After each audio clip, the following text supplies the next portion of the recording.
दोस्तों, आप किसी भी कंट्री को देखो, वहाँ के लोगों की अपनी कुछ अलग एक्सपर्टीज होती है जो उनको दूसरों से अलग बनाती है। अगर मैं बात करूँ चाइना के लोगों की, तो यहाँ लोगों में पैसों को लेकर एक अलग ही जुनून देखा जाता है। यहाँ कोई भी आपको ये कहता नहीं मिलेगा कि कमाओ उड़ाओ और मौज करो। कल किसने देखा है, वो ज्यादा पैसे अपने पास होने को अपना गुड लक मानते हैं। इनफैक्ट अगर आप इस आर्टिकल पर नजर डालो तो यहाँ आप देख सकते हो कि चाइना का जो ग्रोस सेविंग रेट है वो लगभग 44% के आसपास है। यानी एक एवरेज चाइनीज अगर एक दिन में 1000 रुपये कमाता है तो लगभग 440 रुपये वो अपने पास बचा लेता है। बड़ा आखिर कैसे और क्यों? इसकी कहानी बहुत इंटरेस्टिंग है और ये जानने के लिए हमें टाइम में थोड़ा सा पीछे जाना होगा। साल 1979 से पहले यहाँ की मैक्सिमम पॉपुलेशन ऐसे ही अनकॉन्शियस होकर रहती थी। ना ज़्यादा इनोवेशन, ना कोई फ्यूचर प्लानिंग, ना पैसों को मैनेज करने की फिक्र और ना ही अपनी लाइफस्टाइल को बेहतर बनाने की कोशिश। लोग मानो बिल्कुल बेफिक्र होकर जी रहे थे एंड बिना अपने फ्यूचर की परवाह किए जितने भी बन पड़ रहे थे उतने बच्चे कर रहे थे। बट इससे चाइना की इकोनॉमी पर काफ़ी नेगेटिव इम्पैक्ट पड़ा। तो साल 1979 से 1980 के बीच में वन चाइल्ड पॉलिसी लाकर एक ऐतिहासिक फैसला लिया गया। इसके तहत एक फैमिली को सिर्फ एक ही बच्चा पैदा करने की परमिशन थी। अगर कोई एक से ज़्यादा करता है तो इसके लिए उसको भारी पेनल्टी देनी पड़ेगी एंड जेल जाकर उसको पनिश किया जाएगा, वो अलग। तो इसका रिजल्ट ये हुआ कि अब लोगों ने एक से ज़्यादा बच्चा पैदा करना बंद कर दिए और कुछ सालों बाद तेज़ी से बढ़ती पॉपुलेशन बहुत स्लो हो गई।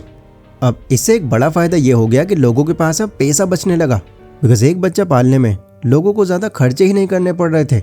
बट यहाँ पर एक दूसरी दिक्कत पैदा होने लगी। लोगों को क्योंकि ये पता था कि अब बस वो एक ही बच्चा कर सकते हैं, तो उनको अब एक मेल बच्चे को बर्थ देना ये ज़्यादा फायदेमंद लगा, क्योंकि वहाँ भी कई एवरेज लोगों का यही मानना था कि लड़की तो पराये धन की तरह होती है, उम्र होने के बाद शादी करके वो दूसरे घर चली जाएगी। बट लड़का हमेशा साथ रहेगा, साथ में कमाएगा, बिजनेस में भी साथ में ही हाथ बटा लेगा, जिस वजह से सिलेक्टिव अबॉर्शंस कराना वहाँ एक आम बात होने लगी। बट इस चक्कर में मेल्स की संख्या फीमेल्स के मुकाबले काफ़ी ज़्यादा होनी शुरू हो गई। एक टाइम तो ऐसा आ गया जब रेशो 122 मेल्स पर सिर्फ 100 फीमेल्स तक चला गया। अब क्योंकि लड़कियों की कमी होने लगी तो लड़कों ने अब ज़्यादा पैसे कमाना और अपनी मनी हैबिट्स को सुधारना शुरू कर दिया ताकि शादी के टाइम पर उनको उनकी पसंद की लड़की मिल पाए। हालांकि 2015 में इस वन चाइल्ड पॉलिसी को बदलकर 2 चाइल्ड पॉलिसी कर दिया गया। बट अब तक यहाँ के लोगों में पैसा कमाने और बचाने का जुनून अपनी पीक पर आ चुका था एंड ये जुनून वहाँ के लोगों में अभी भी मौजूद है। आज भी वहाँ पैसा बचाने को एक बड़ी अचीवमेंट माना जाता है। यहाँ तक हमने ये जाना कि आखिर क्यों चाइनीज़ लोग पैसों को इतनी ज़्यादा इंपॉर्टेंस देते हैं। अब हम लोग ये जानते हैं कि आखिर कैसे उनका ये पैसे बचाना उनके फ्यूचर के लिए एक वरदान साबित होता है। प्लस इनकी इन सेविंग्स हैबिट को हम अपनी लाइफ में कैसे अप्लाई कर सकते हैं। वैसे वीडियो के बीच में हम भारतीयों के लिए एक बहुत ही बड़ा लेसन है जो शायद एज इंडियन आपके फ्यूचर में आपको बहुत काम आएगा। पूरी वीडियो को बिना स्किप किए आखिर तक देखना। Chinese females don't seem hesitate to talk about money. Suppose करो कि आपकी अभी एक नई रिलेशनशिप है एंड आप अपने पार्टनर के साथ अपनी पहली डेट प्लान कर रहे हो।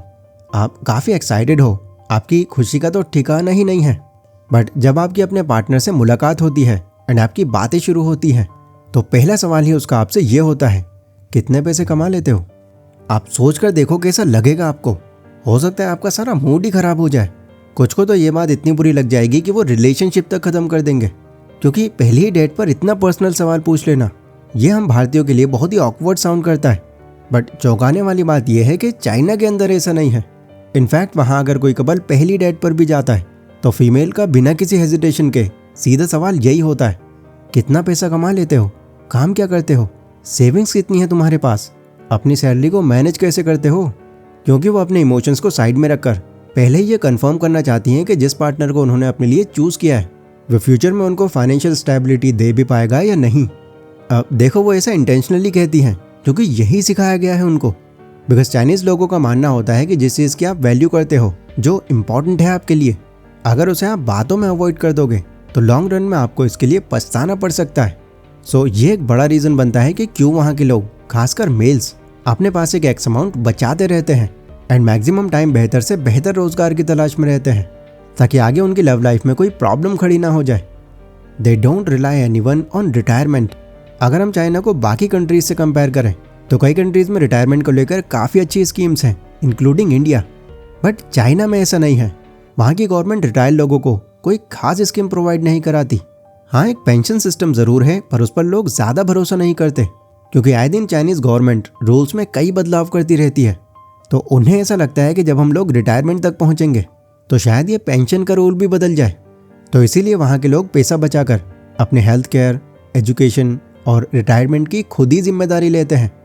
दे use zero based budgeting system. अब हम लोग असली स्ट्रैटेजी पर आ चुके हैं कि आखिर कैसे ये लोग पैसा बचा पाते हैं। तो यहाँ पर एक बजटिंग सिस्टम काफ़ी पॉपुलर है जिसको जीरो बेस्ड बजटिंग सिस्टम कहा जाता है। इसके अकॉर्डिंग वो अपना सारा पैसा अलग अलग कैटेगरीज में एलोकेट कर देते हैं। कैटेगरीज जैसे कि groceries, rent, electricity bill, basic needs, savings और रिटायरमेंट फंड।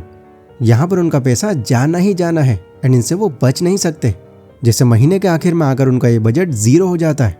बट यहाँ सेविंग्स और इमरजेंसी फंड के साथ उनका एक एक पैसा उनके लिए अकाउंटेबल होता है, एक पर्पस होता है उसके पीछे। They live on less.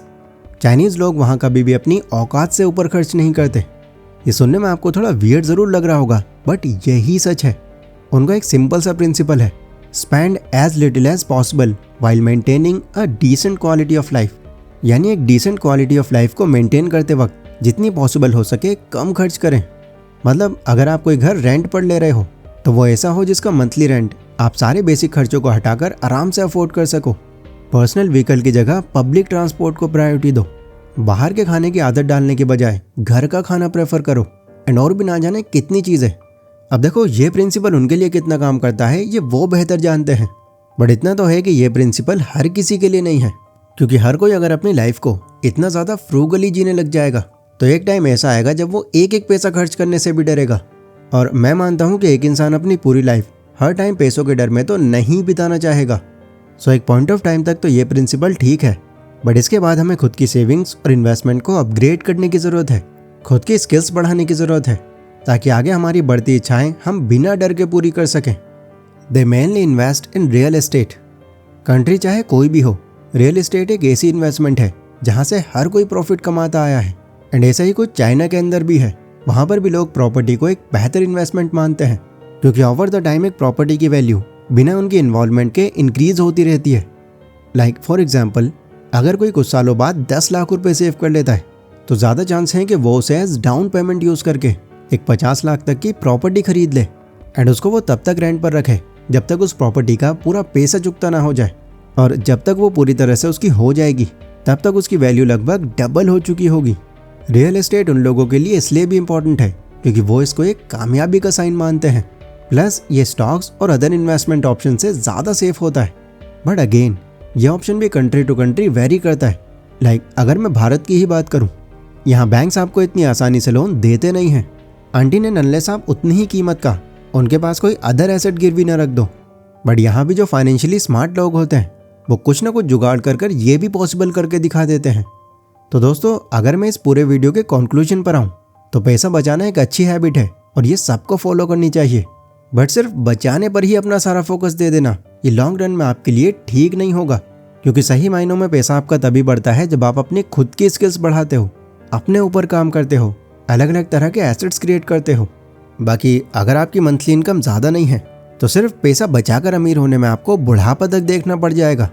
China का कल्चर एंड वहाँ के रूल्स वगैरह है ही इस तरह के कि वहाँ के लोगों का लाइफ टाइम तक पैसे बचाते रहना एक मजबूरी बन गई है। बट इतने मजबूर आप नहीं हो। सो पैसे बचाने के साथ साथ खुद पर भी पैसे इन्वेस्ट करो और अपनी स्किल्स को बढ़ाओ। सो आई होप यहाँ तक ये वीडियो आपको अच्छे से समझ में आई होगी। इस पूरी वीडियो में आपको जो भी पॉइंट काम का लगा उसे सीखना और अपनी नीड के अकॉर्डिंग ही उसको अपनी हैबिट बनाना। ये वीडियो अगर आपको पसंद आई हो तो इसको लाइक ज़रूर कर देना।